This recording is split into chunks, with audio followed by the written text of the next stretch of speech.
안녕하세요. 저는 평범한 40대 여자입니다. 신선한 가을 날씨가 이제는 제법 쌀쌀하게 느껴지기도 하네요. 지금 동네에 이사 온 지 한 달도 안 돼요. 아직 적응을 하지 못하고 있어 밤낮으로 바뀌어버린 제 생활이 가끔은 힘이 들기도 합니다. 잠을 못 이루는 밤 멍하니 TV만 보던 제가 컴퓨터 앞에 앉아 세상을 보니 이 세상은 참 많이 달라져 있더라고요.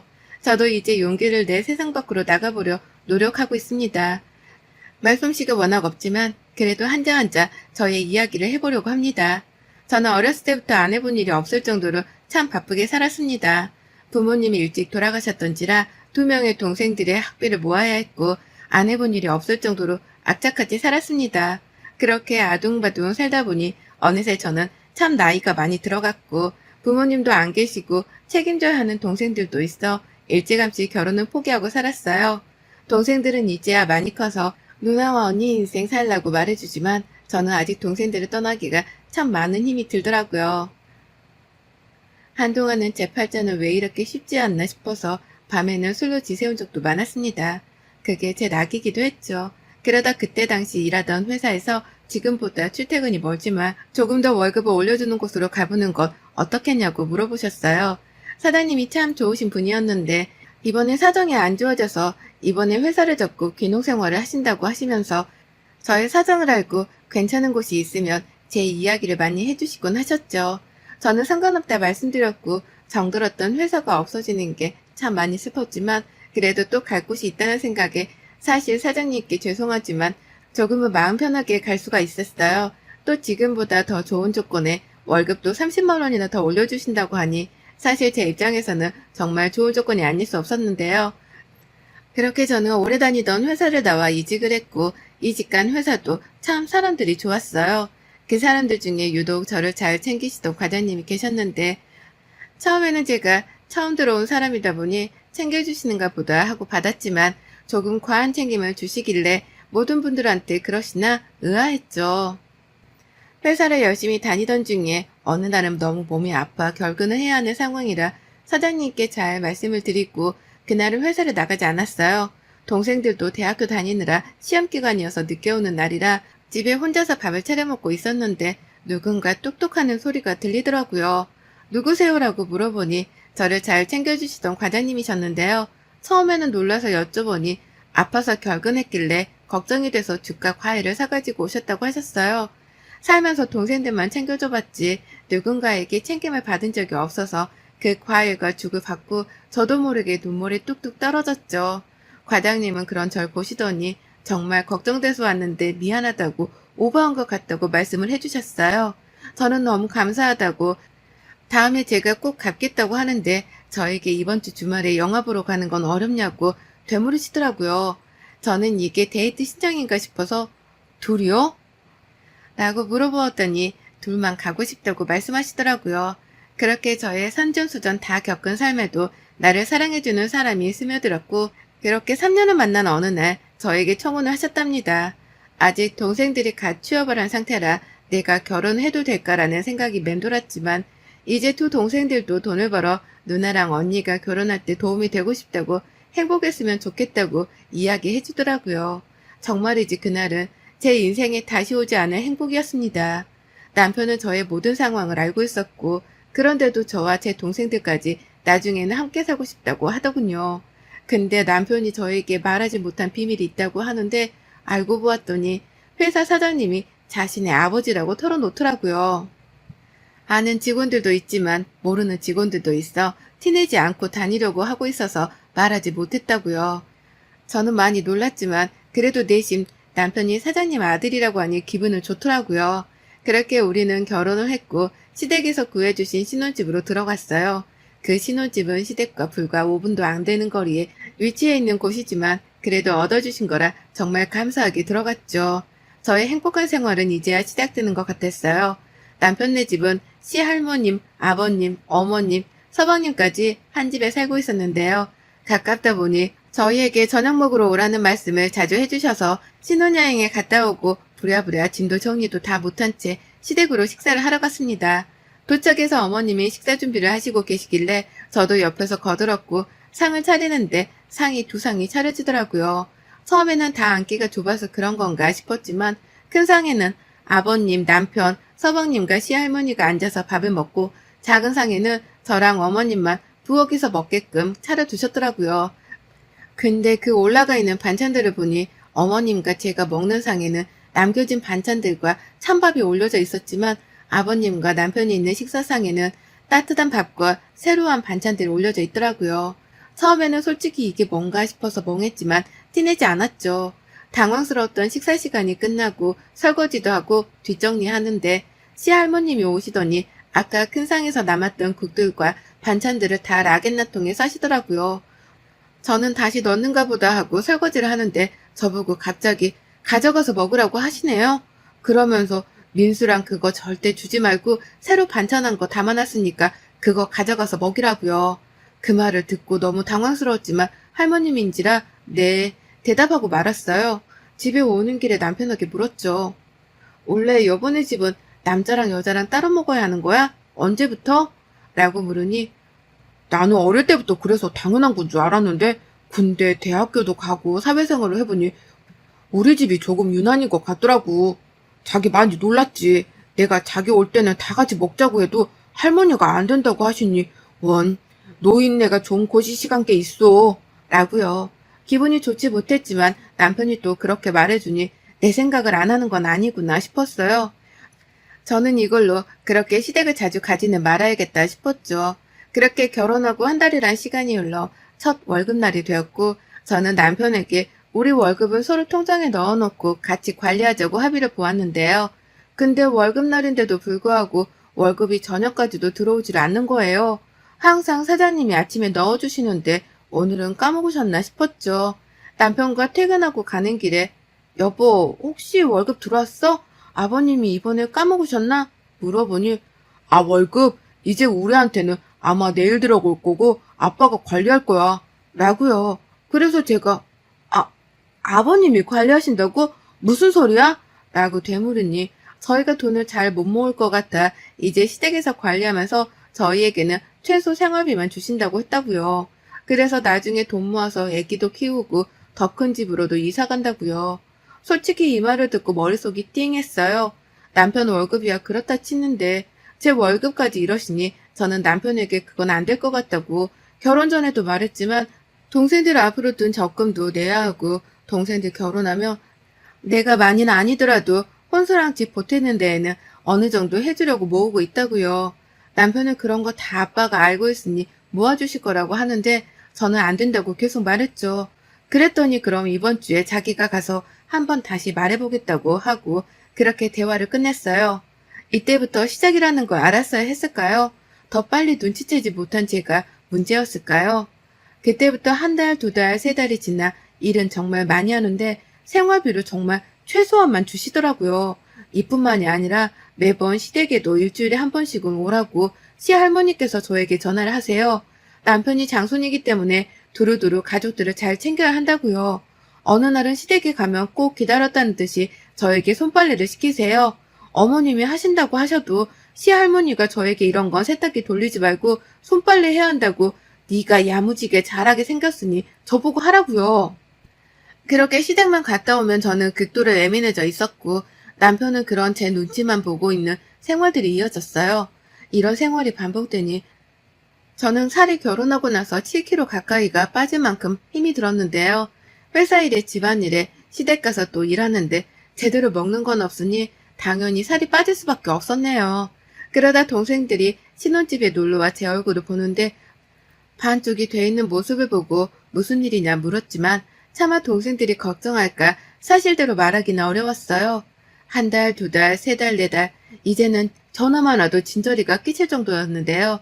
그러던 어느 날 정말 몸이 아파서 도저히 일어나지를 못하겠는데 또 시어머니가 전화와서 저녁 먹으러 오라고 하셨어요.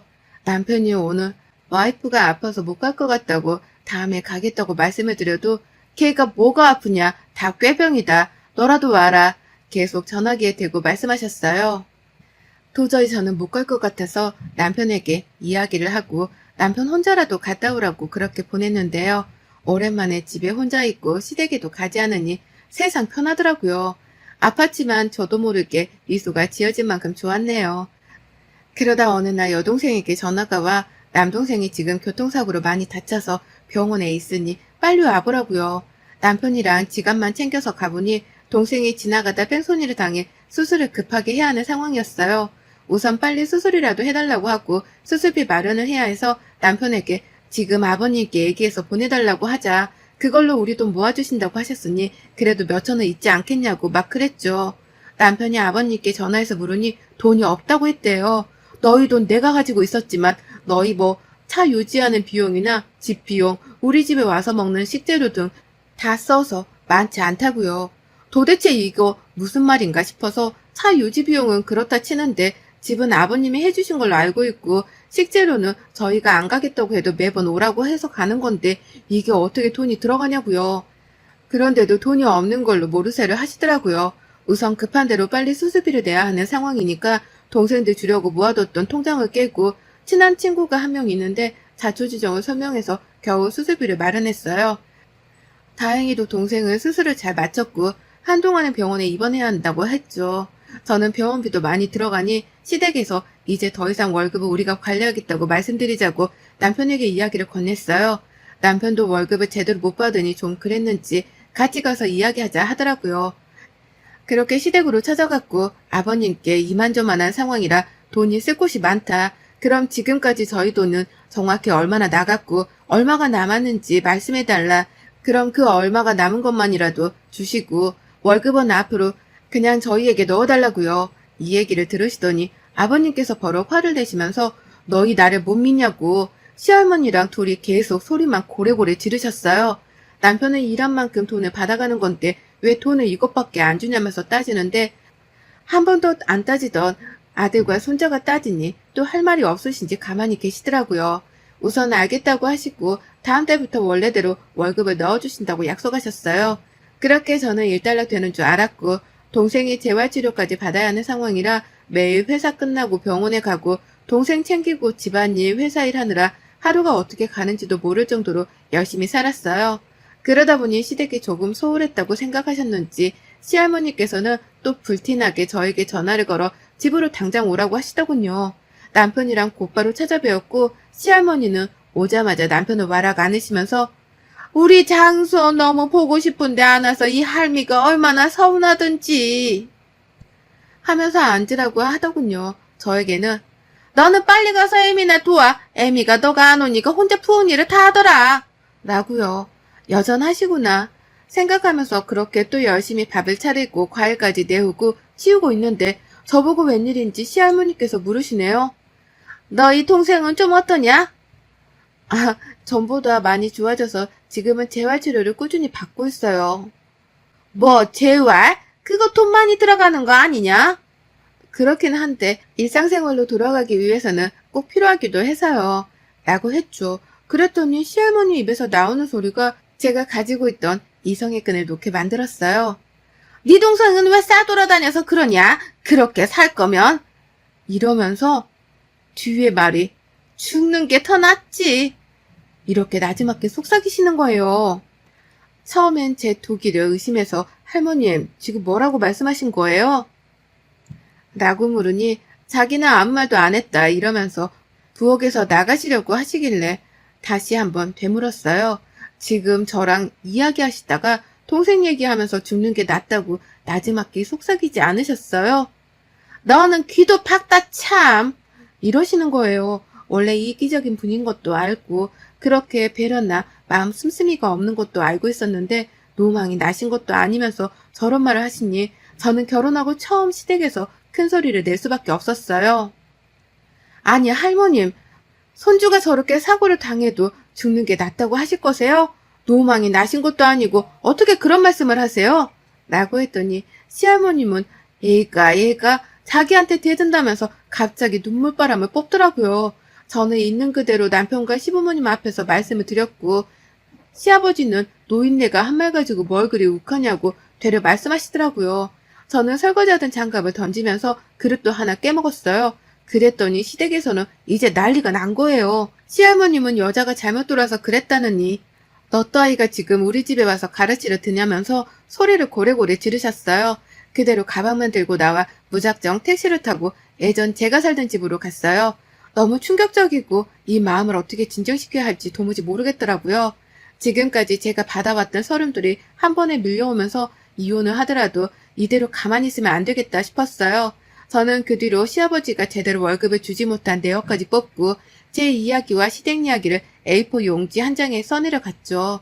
그렇게 만반의 준비를 끝마친 저는 먼저 회사에 가장 먼저 출근해 회사 곳곳에 제가 쓴 글들을 올려놓기 시작했어요. 그리고 노인정부터 시작해 그 동네의 시댁 식구들이 자주 가는 곳에 모두 다 저희 이야기를 꽂아놓기 시작했고 그 시체를 까발리기 위해서 온갖 수단을 가리지 않았죠. 그리고 난리가 났을 시댁으로 쳐들어갔어요. 저를 보자마자 고래고래 소리를 지르는 시댁 앞에서 지금까지 제가 결혼해서 거의 일주일에 5일 동안은 시댁 가서 설거지하고 손빨래하고 집안일하고 회사에서는 아침부터 저녁까지 풀타임으로 근무를 하면서도 고작 50만 원도 안 되는 돈으로 산 이야기까지요. 다행히도 제가 남편이랑 아직 혼인신고를 못하고 살다 보니 아직 정식 가족이 아니라서 지금까지 아버님께서 돈으로 했던 만행들을 저는 노동청에 신고를 하겠다고요. 계약서 쓰지 않은 것부터 시작해 야근에도 야근 수당도 챙겨주지 않고 심지어 월급의 반의 반도 안 되는 돈으로 주셨다. 신고해서 내가 받는 돈이 없더라도 회사에 돌아오는 타격은 심할 거라고 또박또박 말했어요. 그제서야 달려온 남편에게도 똑똑히 말했어요. 혼인신고도 안 했지만 더 이상 함께하지 말자고요. 그렇게 시댁 식구들을 뒤로 한 채 저는 다시 제가 살던 곳으로 돌아왔고 변호사까지 선임해 회사에서 일하면서 못 받았던 돈들과 회사에 타격이 갈 수 있을 만한 모든 증거들을 제출했어요. 아버님은 이제야 심각성을 아시고 저에게 불티나게 전화를 하지만 저는 차단을 박아버렸죠. 상종조차 하고 싶지 않았거든요. 남아있는 어머님이 불쌍하긴 하지만 저도 살고 봐야겠는지라 어머님께도 바보같이 살지 마시고 떠나시라고 말씀드렸어요. 정말 떠나실지는 모르겠지만요. 소송은 오래 걸리겠지만 지금까지 제가 받아온 노동 착취에 비하면 이런 불편한 경험들은 아무것도 아니라고 생각이 들었거든요. 그렇게 소송을 진행했고 그때마다 불리해지는 건 시댁 쪽이었어요. 그렇게 끝나지 않을 것 같았던 소송이 끝나고 저는 생각보다 많은 금액을 받지 못했지만 지금까지 제가 일한 정도의 비용은 받을 수 있었어요.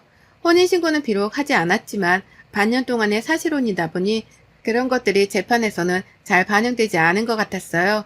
변호사님 말씀을 들으면 그렇더라고요. 그래도 제가 일한 만큼의 돈은 받아서 다행이었죠. 또 회사는 아마 제가 노동청에 고발했기 때문에 조사와 함께 과태료가 많이 부과된다고 하시네요.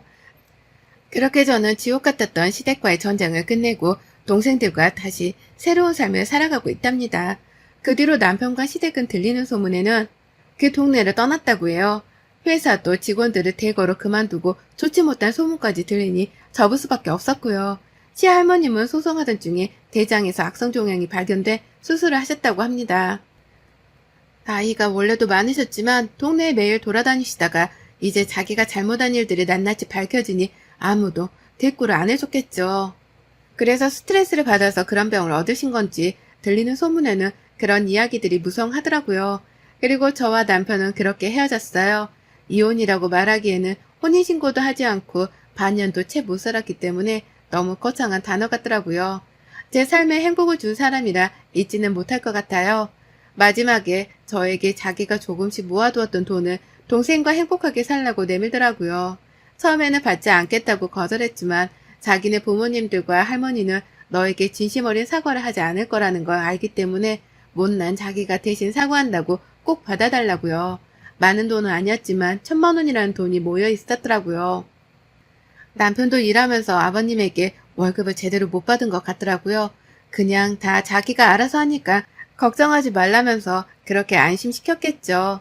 그리고 정작 아버님은 남편 월급 줄 돈으로 꾸준히 도박을 해오셨더라고요. 참, 자기 아들 월급을 저러고 싶었던 건지 부모라는 작자들이 어떻게 저럴 수 있었는지 싶더라고요. 남편도 많이 불쌍한 사람이지만 왜 이런 말 있잖아요. 남의 집 가장 빼오는 거 아니라고요. 그 말이 지금 딱 맞아 들어가더라고요. 그렇게 저는 짧았던 결혼 생활을 뒤로한 채 지금은 제 삶을 즐기며 살고 있어요. 결혼 전에는 무조건 앞만 보고 살았던 생활이 지금은 여유도 찾고 동생들과 여행도 좀 다니고 제가 베이킹 하는 걸 굉장히 좋아하는데 지금 이사 온 동네에서 조그마한 빵집과 카페를 차려서 하려고 준비 중이에요. 참 제 인생은 늘 기구하다고 생각했지만 또 결혼하고 다시 돌아보니 평범하게 사는 것이 가장 힘들다는 걸 알았네요. 여러분들도 즐기면서 꼭 사시기를 바랍니다. 여러분의 생각은 댓글로 남겨주세요. 오늘도 시청해주셔서 정말 감사합니다.